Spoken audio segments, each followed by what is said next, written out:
તો મિત્રો આપણે આજ શું કહેવાય કે સૂર્ય આથમવાના સમયે દરિયામાં પૂગી જશું.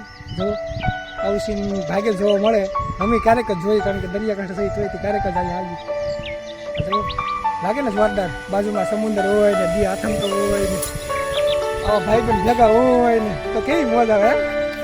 આ જોકે એક જ છે, અડધાને કામ હોય એટલે નથી આવે રજા ઉપર. આવો ક્યારેક તમે પણ અમારા દરિયાકાંઠે ફરવા ચાલો. તો આપણે હવે આગળ મળીએ, આગળના બ્લોગમાં મળીએ, કારણ કે હવે દી આથમવા મળ્યો છે. હવે અમારે ઘરે જવું છે, પછી અમારે સિંહની બીક છે ને એટલે મમ્મી બીક તો લાગતી જવું હતું. મારા ભાઈ પણ કે પાણીમાં વિડીયો ઉતારીએ જો ઉગાડા પડી હવે ભાઈઓ છે ને ક્યાં જતો મને ન ખબર. એ આવા ટાઈમ નો થઈ જાય તો ના તો મારી ઘરે મહિને એક જાય. તો મિત્રો હવે આપણે મળીએ.